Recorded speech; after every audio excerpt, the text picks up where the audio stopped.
भारतीय राज्य व्यवस्था पॉलिटी पृष्ठ संख्या 145 से 154 तक।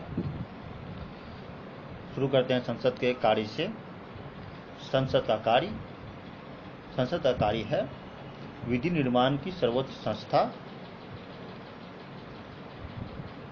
आम जनता की आवाज और आम जनता की इच्छाओं को प्रकट करने की सर्वोच्च संस्था, संविधान संशोधन की संस्था, कार्यपालिका पर नियंत्रण एवं निगरानी करने के लिए संसद कार्य करती है, संविधान संशोधन का कार्य करती है, जनता की आवाज को प्रकट करती है, विधि निर्माण के लिए सर्वोच्च संस्था है। इसमें एक और बिंदु है, संसद में विधि निर्माण की प्रक्रिया। संसद में विधि निर्माण की प्रक्रिया क्या है, किस तरह से है, देखते हैं। उल्लेख है संसद विधि निर्माण की प्रक्रिया की उल्लेख संविधान में नहीं बल्कि लोकसभा के नियमों में है। संसद में विधि निर्माण की प्रक्रिया संविधान में नहीं है, कैसे विधि बनाई जाएगी, लेकिन लोकसभा के नियमों में है। प्रथम, इसमें एक बिंदु है मंत्रिमंडल प्रस्ताव। मंत्रिमंडल का प्रस्ताव आएगा। दूसरा, संबंधित मंत्रालय प्रारूप तैयार करेगा। वन से संबंधित विधि वन मंत्रालय, उदाहरण के तौर पर वन से संबंधित कोई विधि है तो वन मंत्रालय के द्वारा। विधि एवं न्याय मंत्रालय के पास सभी प्रस्ताव अवश्य भेजे जाएंगे अप्रूव करने के लिए। फिर संसदीय कार्य मंत्री के पास भेजा जाएगा। फिर संसदीय कार्य मंत्री लोकसभा के स्पीकर, राज्यसभा के सभापति को भेजेंगे। संसदीय कार्य मंत्री लोकसभा के स्पीकर या राज्यसभा के सभापति को भेजेंगे। फिर लोकसभा महासचिव को। फिर पहला वचन विधेयक को सदन में प्रस्तुत करना। सदन में प्रस्तुत किया जाएगा विधेयक को। फिर विधेयक लोकसभा में प्रस्तुत होगा। ठीक है। सरकारी विधेयक, निजी विधेयक। एक मंत्री के द्वारा जो भेजा जाता है वो सरकारी विधेयक, और सांसद के द्वारा जो भेजा जाता है उसे निजी विधेयक कहते हैं। इस बात को ध्यान रखिएगा, सरकारी विधेयक, निजी विधेयक। सरकारी विधेयक मंत्री के द्वारा भेजा जाता है, निजी विधेयक सांसद के द्वारा। किसी के भी द्वारा विधेयक लाया जा सकता है। ठीक है, मंत्री हो या सांसद। सांसद सत्ता या विपक्ष कोई भी हो सकता है निजी विधेयक के लिए भी। भारतीय सरकार के निजी विधेयक में सांसद, सत्ता या विपक्ष कोई भेज सकता है, लेकिन सरकारी विधेयक में किसी के द्वारा भेजा जा सकता है, मंत्री हो या सांसद। भारतीय सरकार के बजट में प्रकाशित कर सदन में सभी को बांट दिया जाता है। भारतीय सरकार के बजट में जो प्रकाशित कर सदन में सभी को बांट दिया जाता है। दूसरा वाचन, सेकेंड रीडिंग होती है, दोबारा से उसकी रीडिंग होती है। फिर विधेयक पर चर्चा शुरू होगी।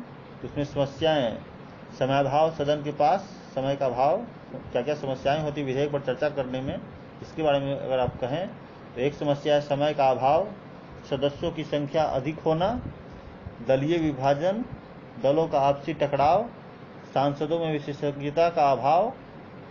ये सब बहुत बड़ी समस्या है। सांसदों में विशेषज्ञता, दलीय विभाजन, सदस्यों की संख्या बहुत ज़्यादा होना और समय का कम होना। फिर एक और समाधान, इसका समाधान है संसदीय समिति का गठन। सदन का सूक्ष्म रूप भी कहा जाता है संसदीय समिति को सदन का सूक्ष्म रूप कहा जाता है। संसदीय समिति, इस समिति का गठन लोकसभा स्पीकर ही करेगा। संसदीय समिति का गठन लोकसभा स्पीकर ही करेगा। संसदीय समिति की बैठक की कोई समय सीमा नहीं है। इसकी कोई समय सीमा नहीं है संसदीय समिति बैठक की। ओपन बैठक नहीं होती है, विशेषज्ञ सदस्य लिए जाते हैं। इसमें विशेषज्ञ सदस्य लिए जाते हैं। ओपन बैठक नहीं होती है संसदीय समिति की। संसदीय समिति की बैठक में कोई समय सीमा नहीं है।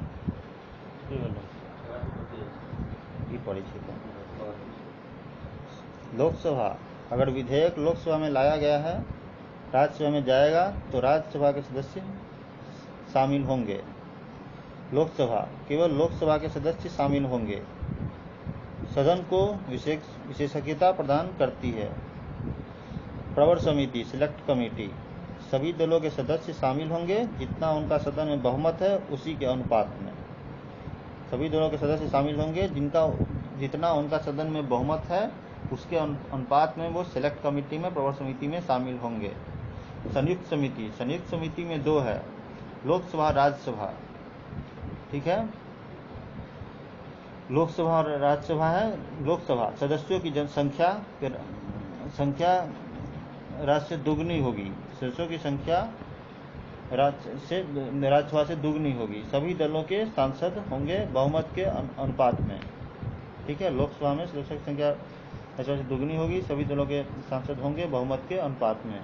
फिर विधेयक को जनता की राय जानने के लिए परिचालित किया जाएगा। विधेयक को जनता की राय जानने के लिए परिचालित किया जाएगा। याचिका समिति पूरा राय का सारांश बनाकर स्पीकर को दिया जाता है। याचिका समिति के द्वारा पूरा राय का सारांश बनाकर स्पीकर को दे दिया जाता है।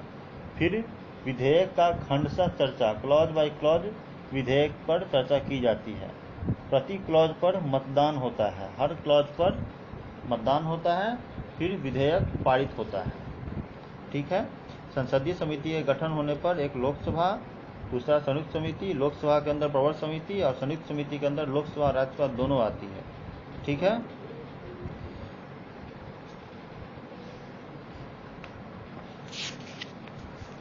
तीसरा वाचन, थर्ड रीडिंग। थर्ड रीडिंग में क्या होता है?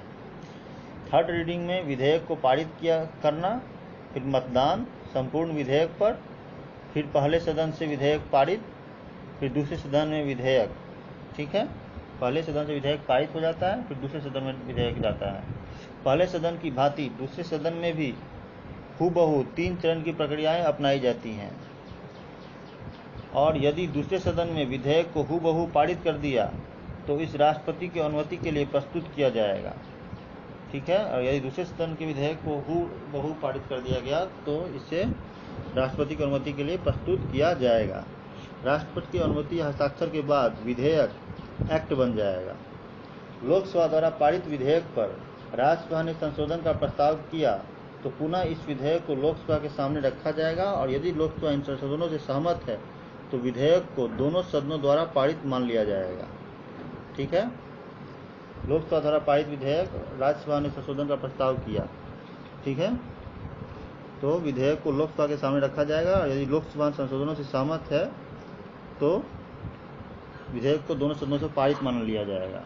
ठीक है, अब आते हैं एक अलग बिंदु पर, इससे जुड़ा हुआ सदनों के बीच गतिरोध।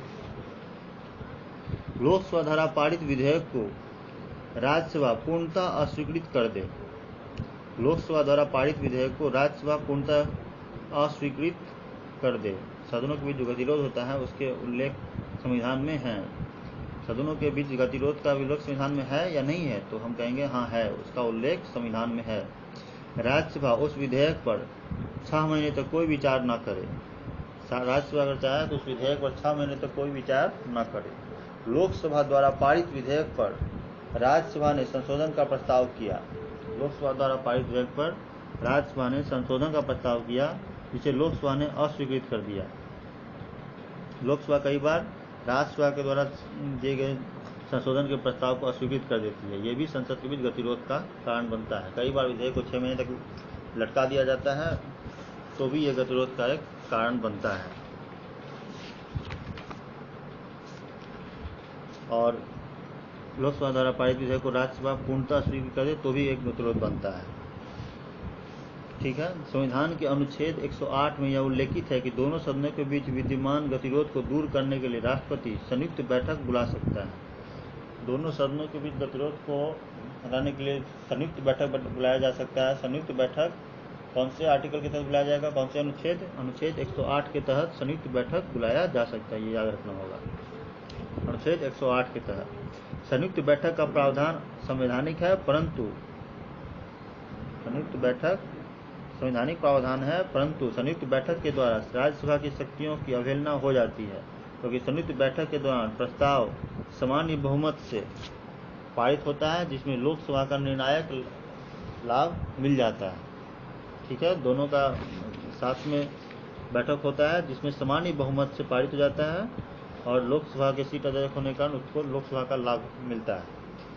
राज्यसभा वरिष्ठों का सदन है। राज्यसभा वरिष्ठों का सदन है। यह राज्यों के द्वारा प्रतिनिधित्व करती है और लोकसभा द्वारा निर्मित विधियों का पुनरावलोकन भी करती है, इसलिए इसकी उपेक्षा तर्कसंगत नहीं। असहमति, मतभेद और आलोचना लोकतंत्र का मर्म है और राज्यसभा की उपेक्षा करके असहमति को उपेक्षित किया जाता है, जो लोकतंत्र के अनुकूल नहीं है। ये भी एक बात है जिस पर प्रतिरोध बनता है। यह बिंदु भी ध्यान देने योग्य है कि राज्यसभा द्वारा अनेक विधेयकों पर उठाई गई आपत्ति संवैधानिक और वैधानिक मुद्दों में से संबंधित नहीं होती, बल्कि उनके राजनीतिक हितों को प्रतिबंधित करती है। ठीक है, राज्यसभा द्वारा अनेक विधियों पर उठाई गई आपत्ति संवैधानिक और वैधानिक मुद्दों से संबंधित नहीं होती, संवैधानिक या वैधानिक, बल्कि उनके राजनीतिक हितों को प्रतिबंधित करती है। निष्कर्ष क्या पाते हैं?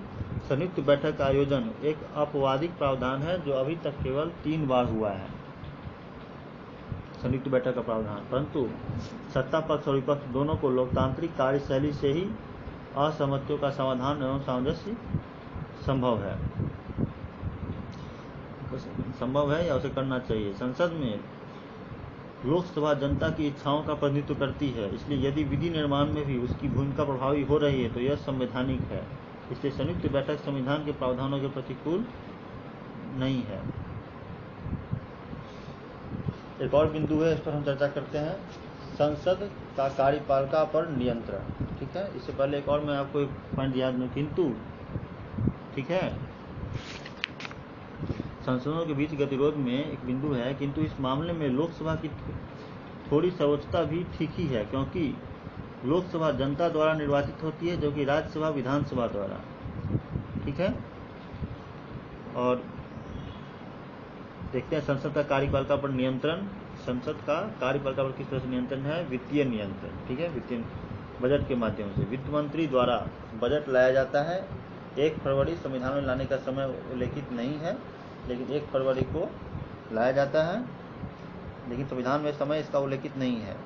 वित्त मंत्री द्वारा बजट लाया जाता है। बजट नाम का कोई शब्द भी संविधान में नहीं है। वोट ऑन अकाउंट, लेखानुदान, यदि 31 मार्च के पहले बजट पारित न हो, 31 मार्च के पहले अगर बजट पारित नहीं होता लेखानुदान, तो सरकार के द्वारा संसद ने से लगभग 2 महीने के खर्च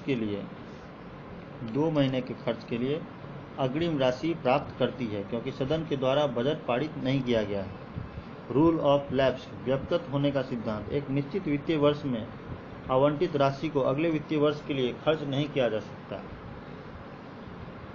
एक निश्चित वित्तीय वर्ष आवंटित राशि को अगले वित्तीय वर्ष में खर्च नहीं कर सकते हैं आप, क्योंकि यह राशि उस वित्तीय वर्ष के अंतिम दिन समाप्त हो जाती है।